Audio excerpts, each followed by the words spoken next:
que assim seja.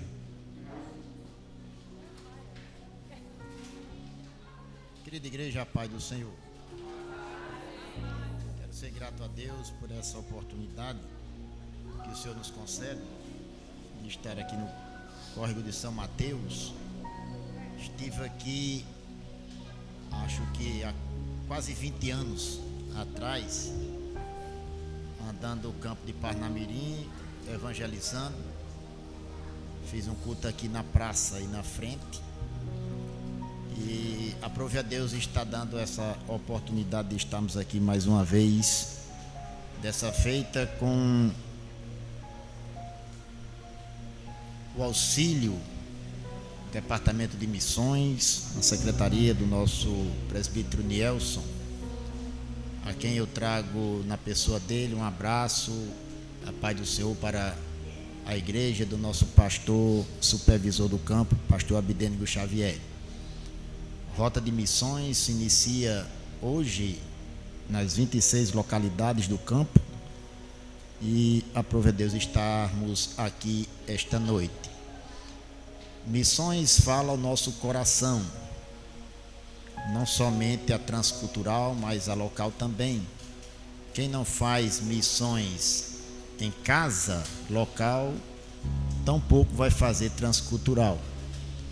Trouxe um vídeo, o pastor Nielson ficou de enviar para os pastores do campo, mas não chegou no nosso pastor Souza, que fala de missões, dessa abertura da rota de missões aqui no campo de Parnamirim.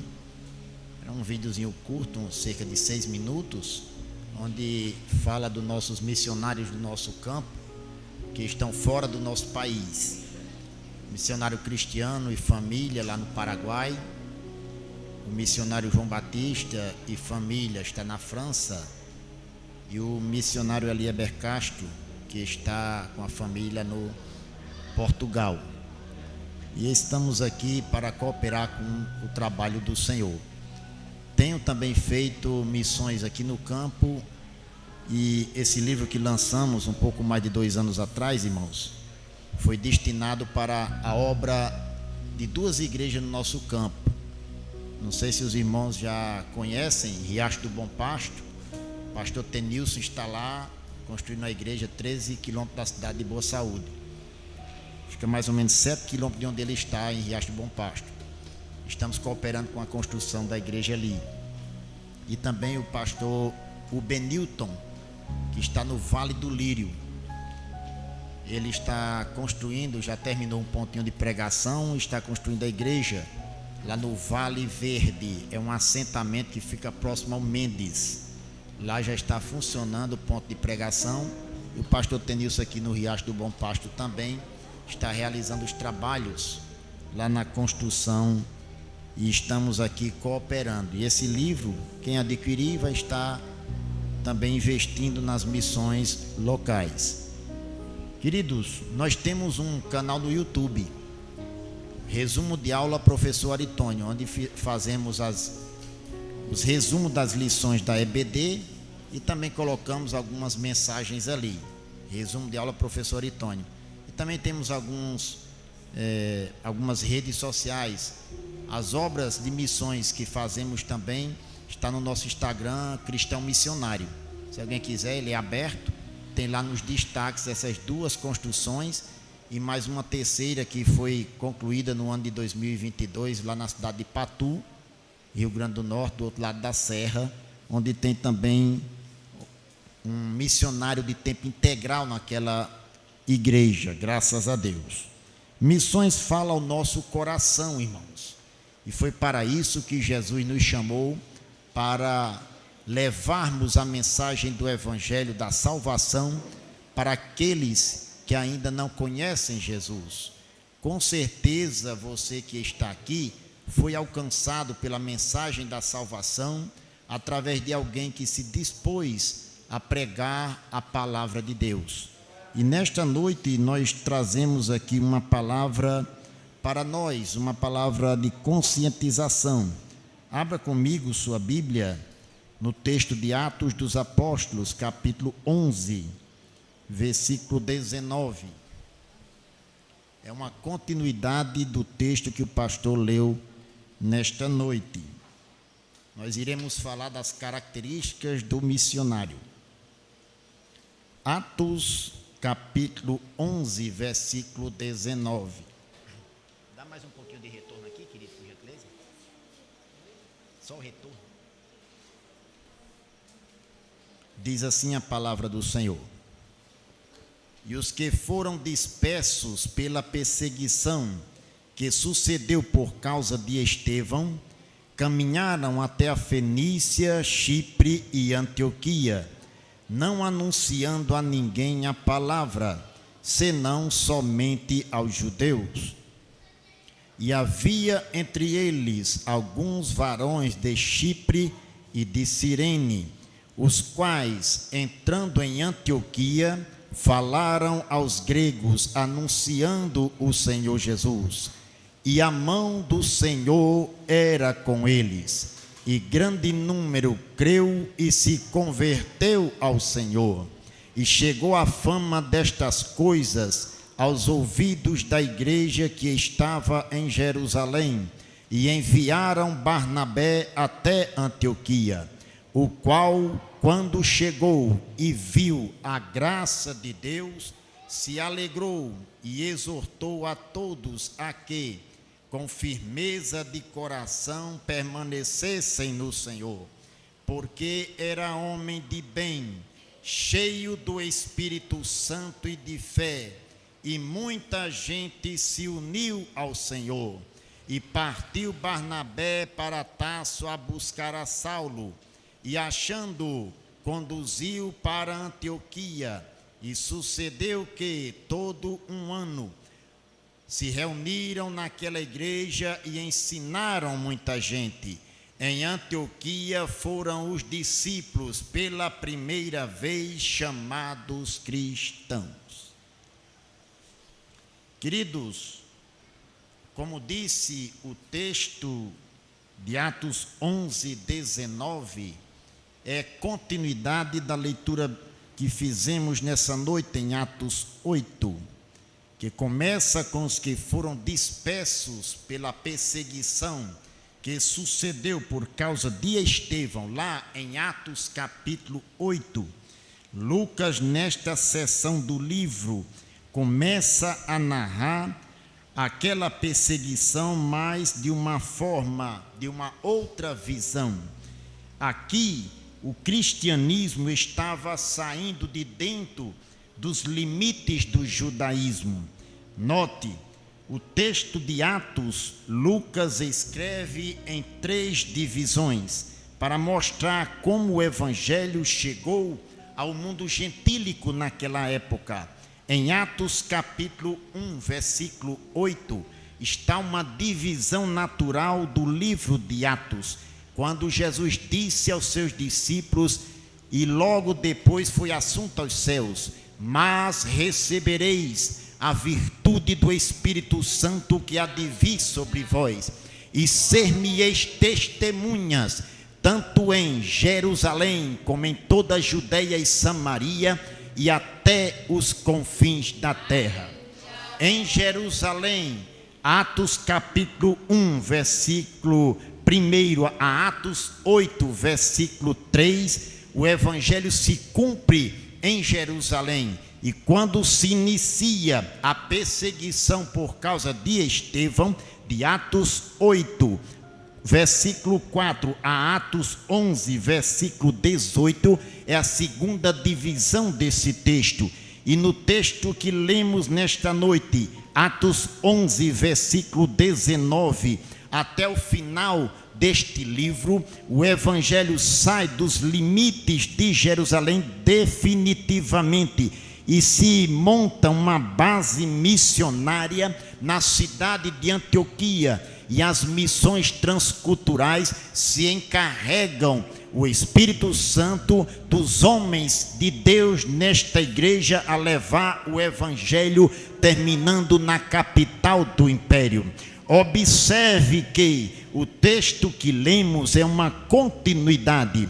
E os que foram dispersos pela perseguição que sucedeu por causa de Estevão, caminharam até a Fenícia, Chipre e Antioquia, não anunciando a ninguém a palavra, senão somente aos judeus. O que me chama a atenção de início é que a preocupação dos irmãos aqui ainda era anunciar a palavra para os seus conterrâneos judeus. Não anunciavam a ninguém a palavra, senão aos judeus. E havia entre eles alguns varões de Chipre e de Cirene, os quais, entrando em Antioquia, falaram aos gregos anunciando o Senhor Jesus. Note, queridos, duas cidades aqui que são citadas pelo evangelista São Lucas, que são cidades gregas. E observe, Chipre era a cidade de origem de Barnabé, que foi enviado para averiguar a situação da igreja que estava sendo ali iniciada em Antioquia.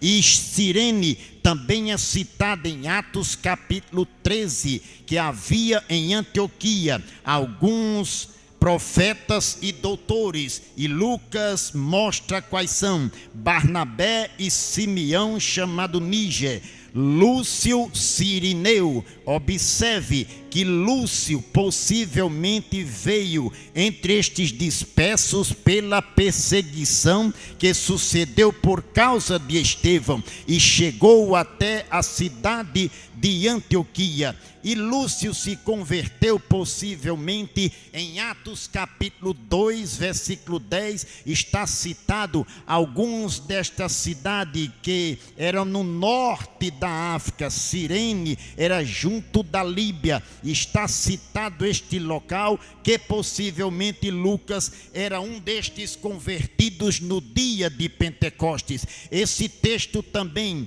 nos traz a seguinte aplicação e ensinamento para nós: existiam aqui pessoas anônimas, cristãos convertidos, que agora estavam dispersos por causa da perseguição, mas não esqueceram de anunciar a palavra de Deus. Pessoas que não é mencionada os nomes aqui, mas com certeza estavam com o coração cheio da vontade de Deus, cheio da presença do Senhor para anunciar a palavra. Não tinha o nome aqui, Lucas não registrou, mas com certeza na memória de Deus está registrada. O que eu quero aplicar para a nossa vida aqui na igreja nesta noite: não importa se você é conhecido ou se não, se é anônimo ou não, o que importa é fazer a obra do Senhor, pregar a palavra e anunciar a salvação a quem não conhece Jesus. E eu quero perguntar aqui se você está disposto a pregar a palavra, mesmo sabendo que não vai ser conhecido, que possa adorar a Deus essa noite.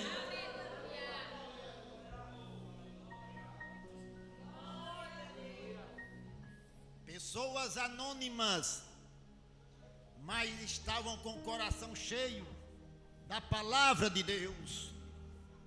Inicialmente pregava a palavra para os judeus, mas quando não era recebido, resolveram pregar aos gregos. E outra coisa que chama a atenção nesse texto, queridos, observe: os gregos aqui, na cidade de Antioquia, esse termo era para mostrar que não era de origem judaica. Uma igreja totalmente gentia foi fundada aqui por gregos. Nestas duas cidades, Chipre e Cirene, que acabamos de mencionar, pelo menos o nome aqui de Lúcio, que era Cirineu, que foi um dos fundadores desta igreja de Antioquia, que pregava ali. E outra, que Barnabé, mesmo sendo de origem judaica, em Atos capítulo 4, versículo 36, diz que ele era, este Barnabé, este nome Barnabé, era um codinome, uma espécie de apelido carinhoso que os apóstolos colocaram em José, que era natural de Chipre e era também levita, de origem judaica, mas de nascimento de uma ilha grega. Ele tinha dupla nacionalidade. E aqui, esta igreja foi averiguada a situação. Veja que os gregos, quando pregaram a palavra do Senhor, a Bíblia diz que a mão do Senhor era com eles, e grande número creu e se converteu ao Senhor. Dois princípios aqui: quando se prega a palavra, vai ter resultado. O primeiro é acreditar na mensagem, acreditar na palavra que Deus envia para ser pregada aos povos. João capítulo 3, versículo 16, nos informa o escritor em uma conclusão, depois que Jesus ensina Nicodemos acerca do novo nascimento. E esse texto é conhecido como o pequeno evangelho da Bíblia, porque Deus amou o mundo de tal maneira que deu o seu Filho unigênito, para que todo aquele que nele crê não pereça, mas tenha a vida eterna. Porque Deus enviou o seu Filho ao mundo, não para que condenasse o mundo, mas para que o mundo fosse salvo por ele. Verso 18: quem crê nele não é condenado, mas quem não crê já está condenado, porquanto não creu no nome do unigênito Filho de Deus. Observe que os gregos aqui creu no Senhor, mas não ficou somente na crença. A crença aqui, a fé é uma porta aberta para que a pessoa entre no reino de Deus. E qual é o primeiro passo que ela dá depois da fé? É se converter ao Senhor. Em Atos capítulo 3, versículo 19, a segunda mensagem evangelística que Pedro pregou está registrada neste livro. Ele conclui dizendo: arrependei-vos, pois, e convertei-vos, para que sejam apagados os vossos pecados e venham assim os tempos do refrigério pela presença do Senhor. Quando há arrependimento genuíno e uma conversão, há cancelamento de pecados, e a coisa melhor que vem sobre a nossa vida é a presença dele. A presença dele, a presença dele. Quantos aqui já sentiram a presença dele, que pode adorar a ele?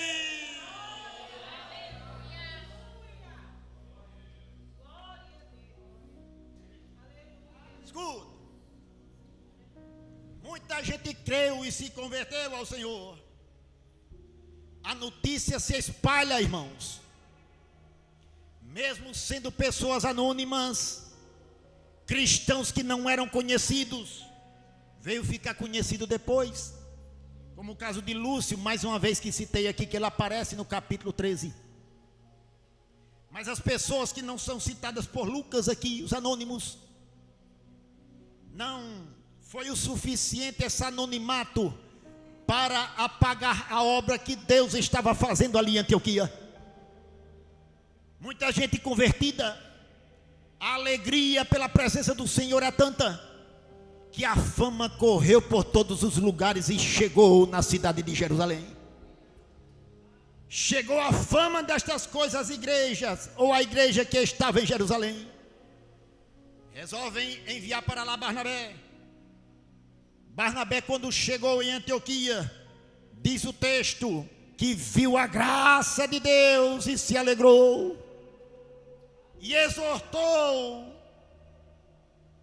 a todos que com firmeza de coração permanecessem no Senhor. Note que Barnabé testificou da graça de Deus que estava sendo derramada em Antioquia, no meio de um povo gentílico. A graça de Deus era sobre aquela igreja, a presença de Deus era notória. Em Romanos capítulo 5, Paulo fala: Sendo, pois, justificados pela fé, temos paz com Deus por nosso Senhor Jesus Cristo, pelo qual temos entrada pela fé a esta graça, da qual estamos firmes e nos gloriamos na esperança da glória de Deus. É a graça de Deus, é por meio dela que o homem é salvo. Paulo escrevendo a Tito, capítulo 2, versículo 11: porque a graça de Deus se ha manifestado, trazendo salvação a todos os homens. É por meio da graça, irmãos, que nós estamos aqui. É por meio da graça que nós fomos alcançados. É por meio da graça que a humanidade é salva. É por meio da graça de Deus que esta igreja recebeu a presença dele em sua vida. Quantos podem testificar aqui? Dá um brado de glória a ele, a ele, a ele, a ele.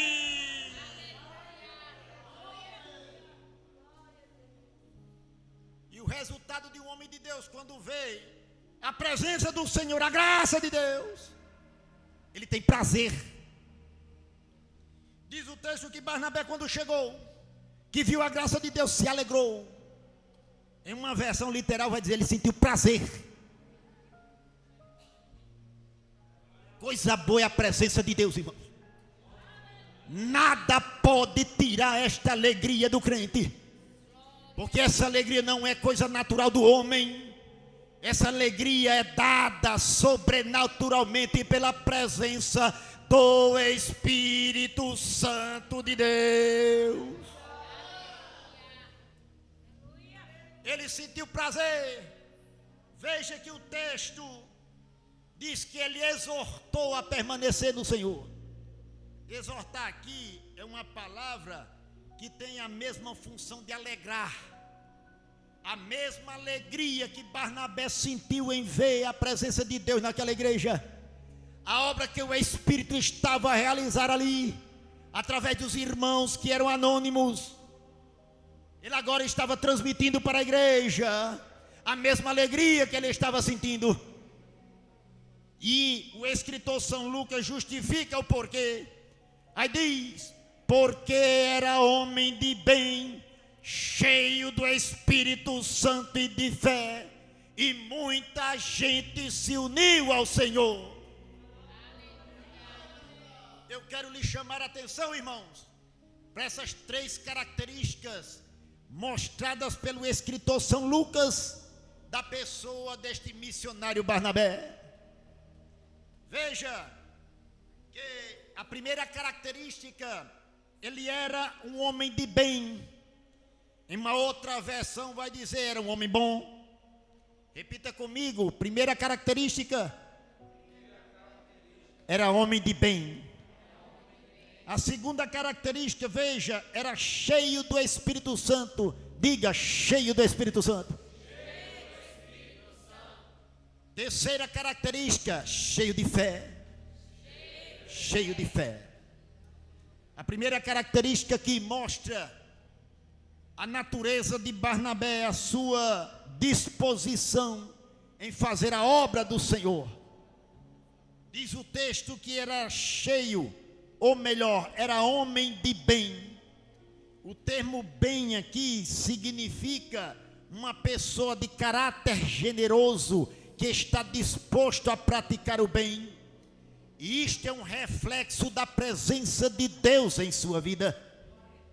O homem, por ter pecado contra o Senhor, contaminou a sua natureza, e ele por si só não consegue fazer o bem em sua própria natureza, pela sua própria disposição. Embora ele tente fazer, queira e até tenha vontade, mas a natureza pecaminosa que está contaminada por conta do pecado, a natureza humana, ele não consegue executar o bem, fazer o bem conforme a vontade de Deus.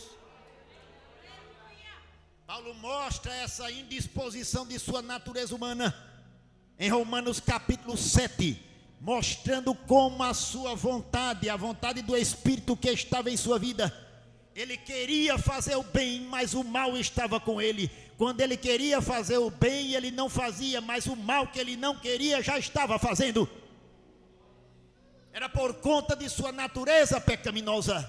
Mas quando o Espírito Santo chega na vida de uma pessoa convertida, que a presença de Deus invade o seu ser, o fruto do Espírito transborda em sua vida, e ele tem uma mudança de personalidade. As suas características agora vai refletir as características de Deus em sua vida, para o bom testemunho. Quantos aqui já sentiram esta presença, que podem adorar a Ele?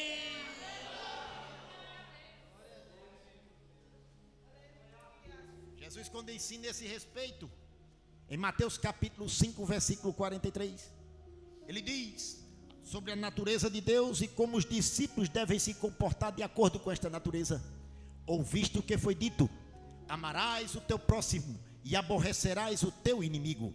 Eu, porém, vos digo: amai os vossos inimigos, bendizei aos que vos maldizem, fazei bem aos que vos odeiam, e orai pelos que vos maltratam e vos perseguem, para que sejais filhos de vosso Pai que está no céu, que faz com que o sol se levante sobre maus e bons, e a chuva desça sobre justos e injustos. Note a bondade de Deus, Ele não faz acepção de pessoas. O sol e a chuva vêm sobre aquele que é bom e sobre aquele que é mau, porque a bondade de Deus é para com o ser humano, independente da natureza que ele tenha, para boa ou para má. Deus, Ele é bom. O salmista no Salmo 100, versículo 5, ele disse: porque o Senhor é bom e eterna a sua misericórdia,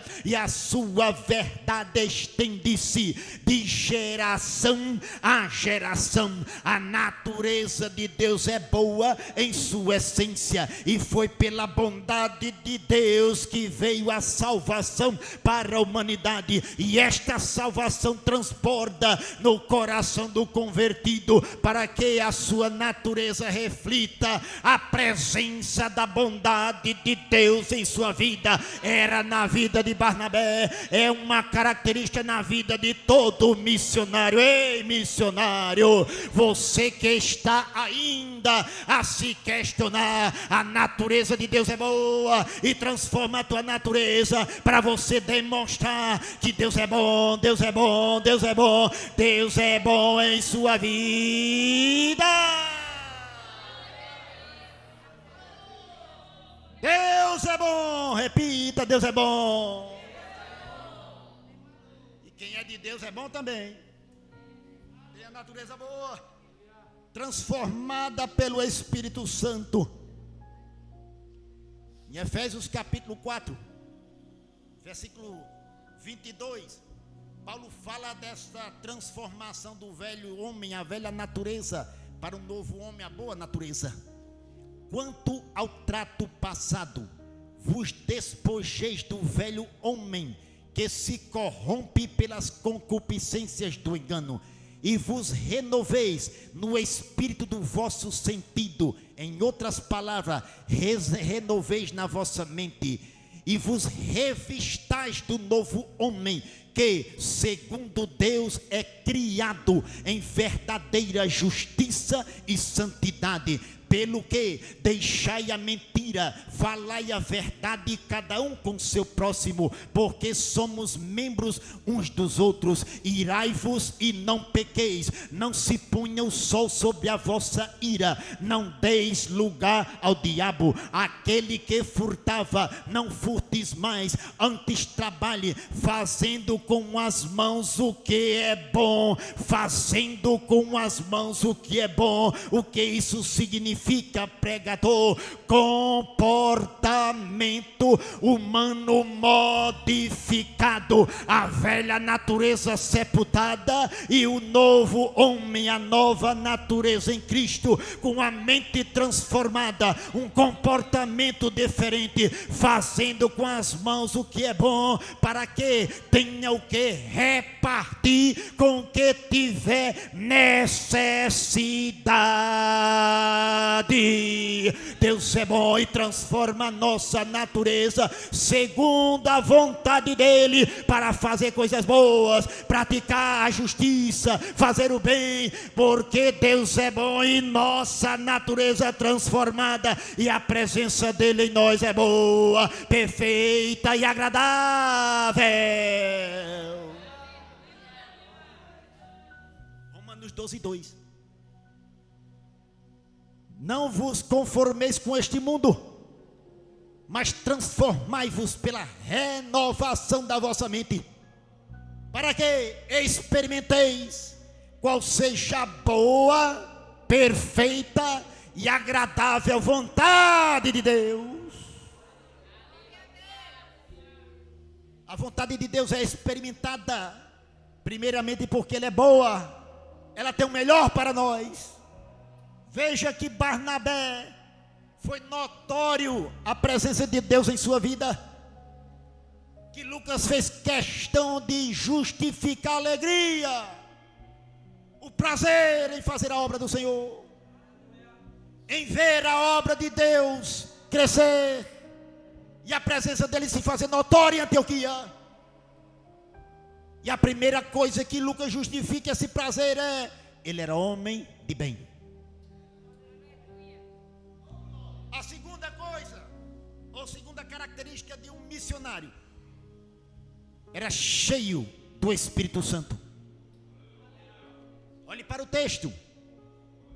O que me chama a atenção aqui, igreja, é que cheio do Espírito Santo está entre ser um homem de bem e ser cheio de fé.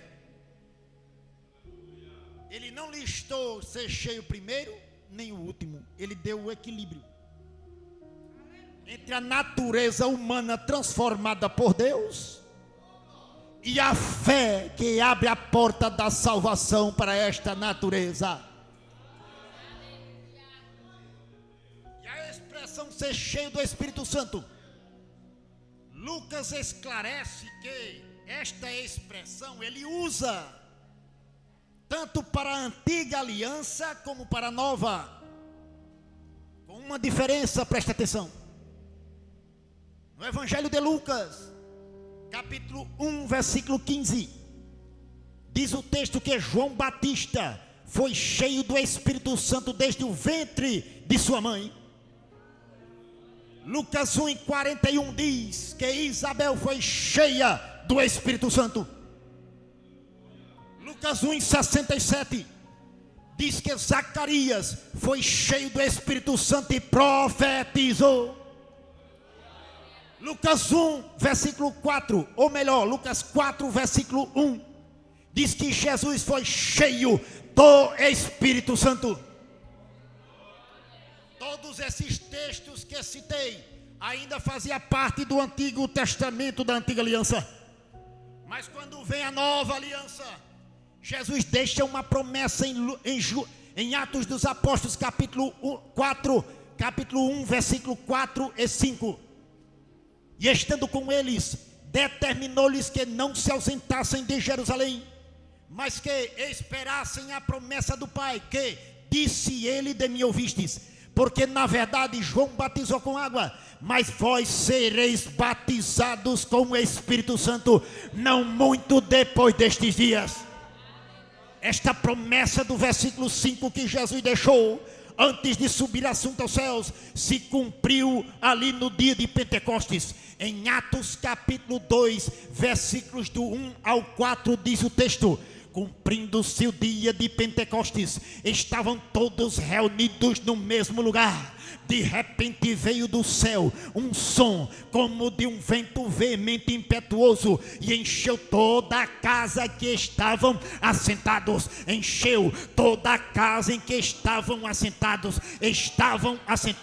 E todos foram cheios do Espírito Santo. Depois que veio línguas repartidas como que de fogo, as quais pousaram sobre cada um deles. E todos foram cheios foram cheios do Espírito Santo e começaram a falar em outras línguas, conforme o Espírito Santo lhes concedia que falasse. Ei, preste atenção aqui na ênfase que Lucas dá no versículo 4. Começaram a falar. Nos contextos da antiga aliança não tinha sido inserido este falar em línguas estranhas para a presença do Espírito Santo em determinadas pessoas na antiga aliança, mas agora tinha começado uma nova era, a era da igreja, a era das missões, a era da mensagem do evangelho, a era da pregação, a era de evangelização. E agora Lucas resista. Sabe por que começou uma nova era? Eles começaram a falar em outras línguas. Ali foi só o começo. De lá para cá veio outros derramamentos do Espírito Santo. Em outras línguas começaram a falar conforme o Espírito Santo lhes concedia que falasse. Ei, você já desistiu de pedir a presença, o batismo no Espírito Santo? O mesmo Jesus que batizou no passado, batiza hoje e vai batizar novamente até a sua vinda. Se você crê, pode levantar a sua mão e adorar, glorificar. Quem sabe Jesus lhe batiza, lhe batiza, lhe batiza.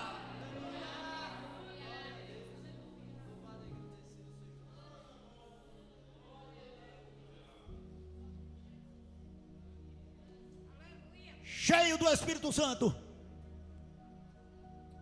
Esta expressão Lucas continua ao longo do livro de Atos dos Apóstolos. Atos 4, versículo 8. Pedro prega no Sinédrio. Diz o texto que ele estava cheio do Espírito Santo.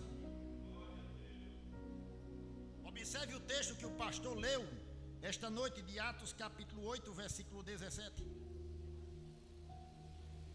Pedro e João foram para averiguar a situação do evangelho lá em Samaria, uma cidade que historicamente era inimiga dos judeus. Se a gente fosse falar de Samaria, retornar lá para 2 Reis 17. Mas veja que o Espírito Santo foi derramado também entre os irmãos que estavam ali em Samaria, na obra que Filipe iniciou. Eles receberam o Espírito Santo.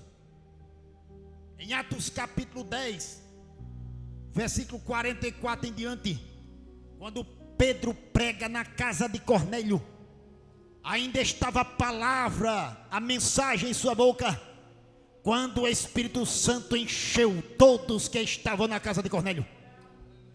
E diz o texto que os fiéis que eram da circuncisão se admiraram porque o Espírito Santo fosse derramado entre os gentios, porque os ouviram falar em línguas e magnificar a Deus. Em Atos capítulo 13, versículo 9, diz que Paulo estava cheio do Espírito Santo quando pregou uma palavra dura para Elimas, o encantador. Em Atos capítulo 19, versículo 6, quando Paulo chega na cidade de Éfeso, ele encontra 12 varões que não conheciam o Espírito Santo. Ali Paulo instrui a respeito da palavra, e diz o texto que ele impõe sobre eles as mãos e receberam o Espírito Santo e falaram em língua e profetizaram.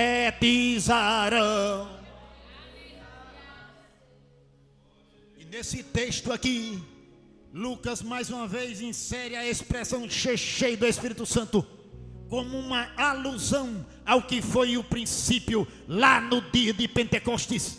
Eles foram cheios do Espírito Santo. Barnabé foi cheio do Espírito Santo. Era um homem de fé cheio do Espírito Santo. Era um homem de bem cheio do Espírito Santo. Todo pregador, toda mensagem deve ser cheia do Espírito Santo. O pregador, a pregadora deve ser cheia do Espírito Santo. O mensageiro deve ser cheio do Espírito Santo. E o Espírito Santo deve inundar a sua vida para transbordar a mensagem de salvação a quem não tem. Quantos aqui podem receber esta palavra e adorar a Ele? Adore a Ele, adore, adore, adore! Vire para seu irmão e diga ele, seja cheio. Diga para ele aí. Seja cheio. Cheio do Espírito Santo. Barnabé era cheio. O missionário deve ser cheio. Queridos, escutem. Toda obra em que Jesus confirma a sua palavra, os sinais estão presentes. Marcos capítulo 16. Não vou citar todo o texto que você já conhece. Versículos 15 ao 20. Todo esse contexto fala de 4 sinais que Jesus opera quando se prega o Evangelho: salvação, libertação, cura e batismo no Espírito Santo. Quem crê e for batizado será salvo, salvação. Quem não crê será condenado. E estes sinais seguirão aos que crerem. Em meu nome expulsarão demônios, libertação. Falarão novas línguas, batismo no Espírito Santo. Pegarão nas serpentes, se beberem alguma coisa mortífera, não lhes fará dano algum. Imporão as mãos sobre os enfermos e os curarão. Cura, milagres. Veja aqui o texto, versículo 20, diz que quando eles pregaram, partiram por todas as partes pregando a palavra de Deus. Diz que saíram por todas as partes, cooperando com eles o Senhor e confirmando a palavra com sinais que se seguiam. Jesus é quem coopera na obra. Ele prometeu não deixar a igreja só até a consumação dos séculos. É através da terceira pessoa da Santíssima Trindade, o Espírito Santo, que a obra do Senhor continua a ser feita aqui na terra. É a presença dele que impulsiona a igreja a fazer missões. É a presença dele que impulsiona o crente a pregar a palavra. É a presença dele que impulsiona o missionário a testemunhar. É a presença dele que transforma a natureza do convertido para que dê testemunho da presença, da presença, da presença. É a presença dele. É a presença dele. É a presença dele. Sabe qual é a diferença da igreja para as religiões? Escuta. É a presença. É a presença do Espírito Santo de Deus. Se o Espírito Santo sair de nossa vida, seremos como qualquer outro religioso. Mas é o Espírito Santo que enche a igreja, que mostra a diferença do testemunho de bem, o testemunho de transformação, o testemunho do Evangelho. É a presença dele, é a presença. Diga para seu irmão, é a presença dele. É a presença dele, irmão. É por ela que estamos aqui. Barnabé era cheio do Espírito Santo, mas também era cheio de fé. Não adianta fazermos nada se não tivermos fé. Diz o escritor aos Hebreus, capítulo 11, verso 6: sem fé é impossível agradar-lhe. Em outras palavras, sem fé é impossível agradar a Deus.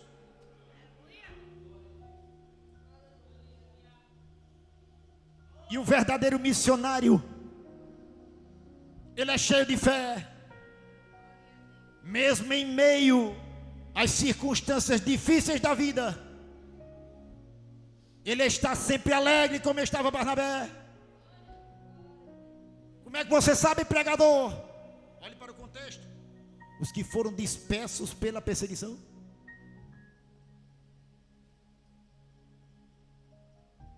A presença do Espírito Santo era notória na vida dos crentes. E mesmo em meio à perseguição, eram cheios de fé. Ei, já desistiu? Já se questionou? A fé tem altos e baixos, mas se tiver a presença do Espírito, ela não se apaga. Por que, pregador? Paulo escrevendo a primeira carta aos Tessalonicenses, capítulo 5, versículo 16 em diante: regozijai-vos sempre, orai sem cessar, em tudo dai graça, porque esta é a vontade de Deus em Cristo Jesus para convosco. Não desprezeis as profecias, não apagais o Espírito. É o Espírito Santo que mantém acesa a chama da fé. É o Espírito quem convence o homem. E é este Espírito que coloca no fruto do Espírito no coração do homem convertido e coloca a fé para ele caminhar, para ele fazer a obra do Senhor. Barnabé era cheio de fé. E por esta mensagem eu encerro hoje. Seja um homem de bem, seja cheio do Espírito Santo, seja cheio de fé. Vou repetir: seja um homem de bem, mesmo em meio às dificuldades, seja cheio da presença dEle, seja cheio de fé. Fique de pé comigo, por favor.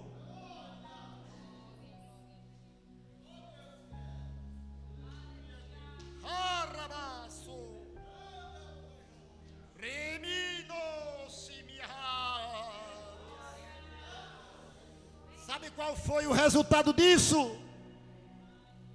Olhe para o texto. Muita gente se uniu ao Senhor. Pastor, na autoridade do Espírito Santo nesta vida, que está pregando hoje, esta igreja será mais cheia do que já está. Porque é a presença dele que faz a diferença. Acredite, seja cheio de fé, não largue a obra, que Deus vai fazer transbordar. E muita gente vai aceitar nesta cidade, e vai começar na tua casa. Quem crê que pode receber esta palavra, que pode adorar a Ele, adore a Ele.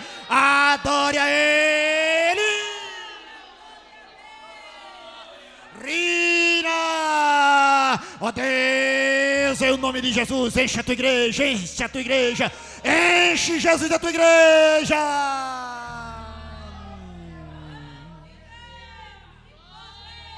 Tem alguém para Jesus essa noite?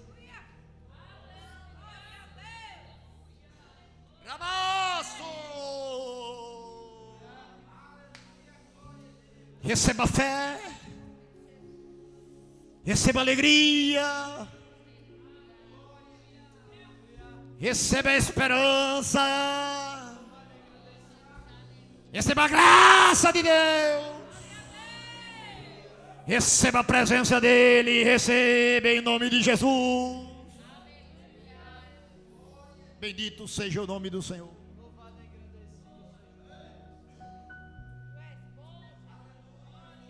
Glória a Jesus.